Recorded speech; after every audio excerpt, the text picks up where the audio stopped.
my name is Katie. Welcome back to my channel, Life Between Words.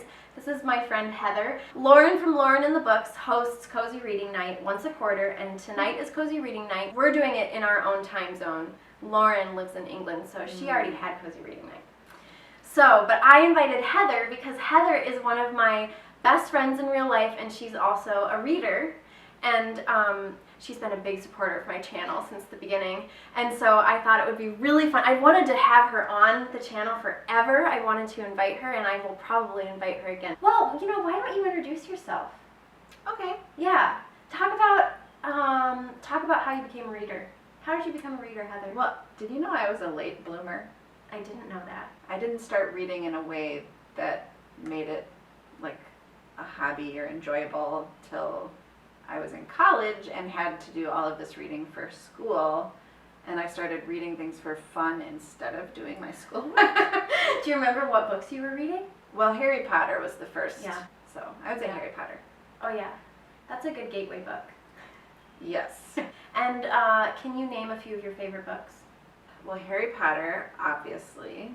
I really like Kate Morton. Spoiler alert, that's one of the books I'm going to be reading tonight. But I think she's actually one of my favorites. So anyway, we're going to talk about the books that we're going to read for Cozy Reading Night. We're going to talk about what we're drinking, what we're eating, which I was a total failure at the cozy eating part of Cozy Reading Night. But I guess that's what happens when you have two kids and you haven't been in the grocery store in like 2 weeks. I understand. I'll talk about the books I'm going to read first. I probably won't read all these books, but I wanted to give myself plenty of options. So I'm going to start by talking about Middlemarch. If you watch my channel, you know I've been working my way through Middlemarch for almost 2 months now, and I have about 150 pages left of Middlemarch. I love this book. I think that it's one of the most brilliant books I've ever read. It's about a fictional town in England called Middlemarch, and about all of these people who populate the town, and it's a character study, so you get to know the motivations behind every single character in the book really, really well. I'm not going to say it's been easy to get through, but I think that this is one of those books that once I finish, I will feel like it was a really rewarding experience, and so I'm going to spend probably part of the time reading this. I also am working my way through Maud. It's so pretty. I know, it's such a pretty cover. Maud is it's a novel inspired by the teenage years of Ellen Montgomery's life, and Ellen Montgomery is the writer of Anne of Green Gables, which leads me to the next book that I want to read. I'm working my way through the Anne of Green Gables series again this year. Have you read Anne of Green Gables? I think the first one, like, a really long time ago, but I just bought these copies because of your channel.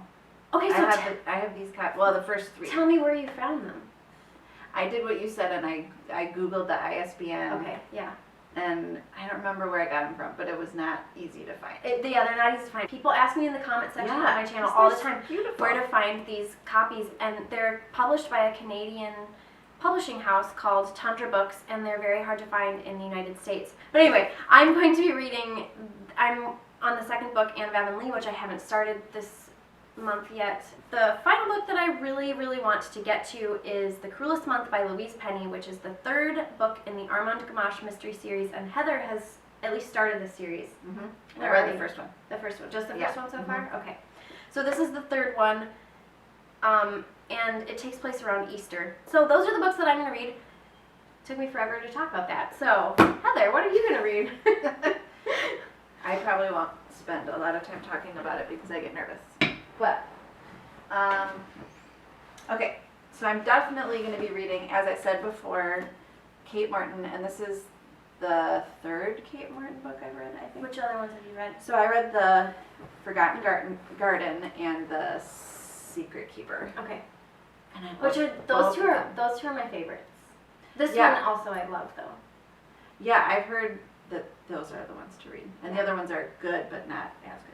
So this one is about, it's a mystery, kind of like Kate Morton's other books, where you're kind of you're jumping between time periods, and sometimes it's a family, or like, I don't know. There's always a connection between the there's present usually day and the past. Yes. And this one specifically is about a 11-month-old boy who goes missing, and that's really all I know. Yeah. I've read like one chapter so far. Okay. So Yeah. I'm very, very early on in it. So this one, I may end up reading this one for the entirety of the night because I'm already and I know that I love Kate Morton. Yeah. So, but I don't know yet. The other ones that I brought, this is Better Than Before by Gretchen Rubin, and it's basically a self-improvement. She wrote the Life. Happiness Project. Right? Yes, which I haven't read that one. But this one is how you view yourself and your personality, and then how you can use that to better your life. Mm-hmm. I've started this one forever ago, and because it's a physical copy of a nonfiction book, it takes me forever because I recently have discovered I'm an auditory learner. So for nonfiction, I actually do better listening. To it. And then I also brought the Magnolia Story. I'm assuming it's the story of Chip and Joanna Gaines. They have a show on HGTV, and it's called Fixer Upper, and they make. One of my faves. It's so Probably good. one of your If you faves. haven't seen it, it's just so beautiful. They take homes that are like the ugliest things you've ever seen and somehow transform them Yeah. into beautiful, beautiful homes. So this is their story, I guess. The thing about Chip and Joanna is they're super likable, and They really are. and like if you ever watch the show Fixer Upper, like the way they interact with each other is really great. It really seems like they've got, I mean, how do you ever know? But it really seems Right. like they have a solid marriage, and they like adore each other, and they adore their kids. Their relationship seems real. Yeah, it does. I hope it's real. I hope so they too. don't I turn mean, into one of those. you never really know because they are like public figures. Okay, and like I said, I kind of failed at the cozy eating part of cozy reading night, but we do have some. Well, Heather brought digestives because I guess you've really been into digestives recently. It's my new obsession. If you dip them in tea or coffee, you will be so happy. They're so yummy. But I also have just Triscuits and cheese, real classy. Well, Although it's Wisconsin. it is Wisconsin, we live in Wisconsin, so any it's cheese appropriate. is Yeah, great. so I've got some white cheddar, and then I also have some Dauphinois, which is it's a triple cream cheese. It's my favorite ever. Have you ever had it? No. I'm sorry, I'm offering you old Dauphinois. So I don't even know if it's good anymore. But it's truffle, Dauphinois with truffle. Yeah, truffles in it. So that's what we're eating. Also, because we're from Wisconsin, I've got some New Glarus, which is a local brewery, like a really, really good local brewery. This is their cherry infused beer. It's really good. It's kind of like, if you like cider, if you like hard cider, then you will like this. It's very good. It's cherry flavored, and Can you get it outside of Wisconsin? I don't think you can get it outside of Wisconsin, so I don't really know why I'm telling you this, but it's delicious. But you can come to Wisconsin, but you can get lambic other places, Oh, which basically this is like lambic. I don't think I've ever heard of lambic Until I mentioned Yeah. it. Yeah. I don't know. I'm pretty sure this is, like, I've had lambic. I like this. Actually, I like this better than lambic, so sorry for you non-Wisconsinites. You can't get this anywhere else, but it's delicious. So, yeah, it's better than lambic in my opinion. Good to know. Yeah. Okay. We've got some candles. We've like set the tone. We've got some candles going. I'm gonna turn on some music, and we will check back in about an hour and see what we have accomplished reading. Talk about our books. So it's been about an hour, and we've been enjoying our what is this called? Our Belgian red. New Glarus. It was the first time Heather had it. So good. It tastes to me like Door County, which is the thumb of Wisconsin, and it's a kind of a touristy place. Yeah. And they have a lot of cherry. They have tons of cherry trees. Yeah. Cherry. They're known for their cherries. They're known for their cherries, and this tastes like Door County to me. Yeah. It's so good. Yeah, well, that makes sense because it says over a pound of Door County cherries in every bottle makes this ale uniquely Wisconsin. So unique, in fact, that we applied for a patent. So you really can't get this anywhere else. And it says, and it also says at the top of this that you hold the marriage of wine and beer. But it's sweet. It's like a sweet. I don't think it tastes like beer. It doesn't taste like beer. It tastes like sparkling cherry juice. Is what it tastes like. It is yummy. And then now I still haven't finished my glass actually, but and then we also have our scrumpy. I don't know, my husband got it for us, which is basically hard cider. And then I did taste the cheese it was the old cheese, and I was worried that it wasn't any good, but it is good still. Very good. And yeah, how was your reading for that hour? What did you read?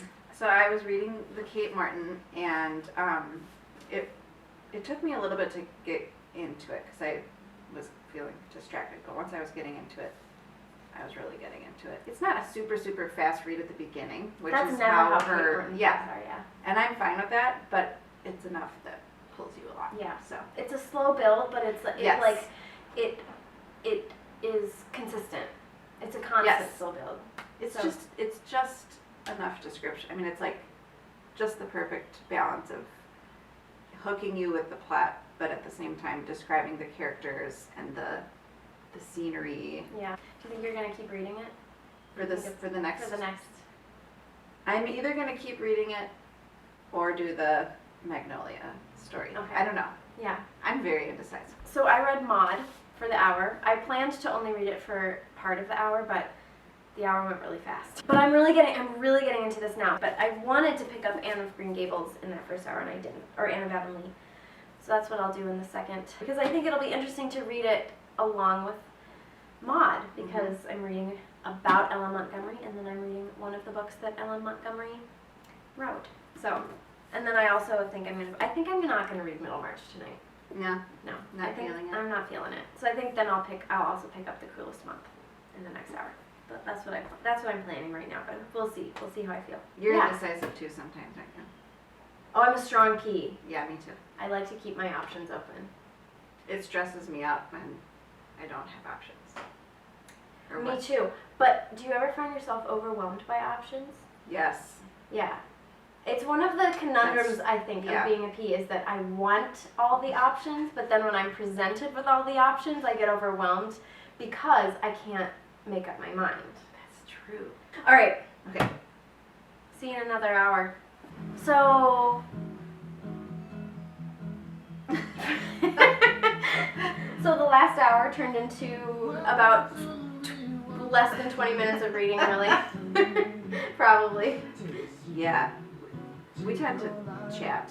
Yeah, we ended up chatting more. I mean, we chatted about books, though. We did. Yeah. So, I mean, it still felt bookish, but not so much reading. I read one chapter of Anne of Avonlea. That's all I read. But it reminded me how much I love Ellen Montgomery's writing. It's so beautiful. So that was worthwhile. It was worthwhile. Yeah, and I'm glad to have started it. But I really wanted to start Louise Penny, but maybe I'll read that before I go to bed. I'll get a little more reading in tonight before I sleep. Being in bed is definitely cozy. Oh yeah. So cozy reading night will extend beyond this. Yes. Yeah. I started the Chip and JoJo book. I got through part of the first chapter, and it's funny. I'm hooked. I want to keep reading it. So I feel like that was also worthwhile. Yeah. You know the music's still going. Does that matter? Oh shoot. I just noticed. We've been listening to John Mayer the whole time. Okay. Oh. Does your hair get knotty at the end of the day? Anyway. Mine just gets frizzy. Especially when it's warmer.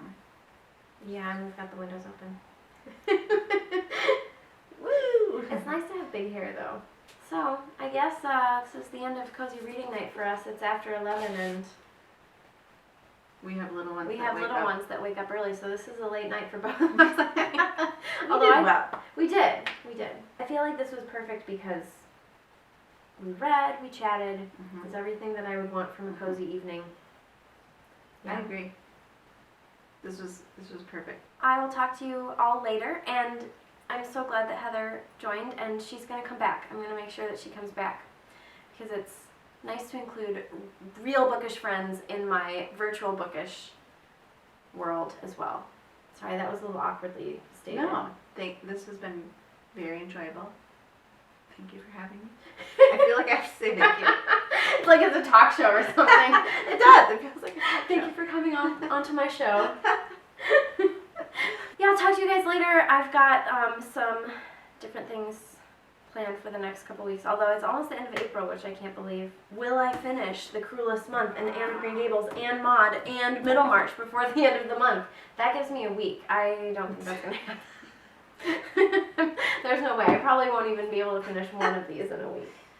Maybe Middlemarch and Maud I can finish. That's my goal. These can go on into May. That's it. See y'all later.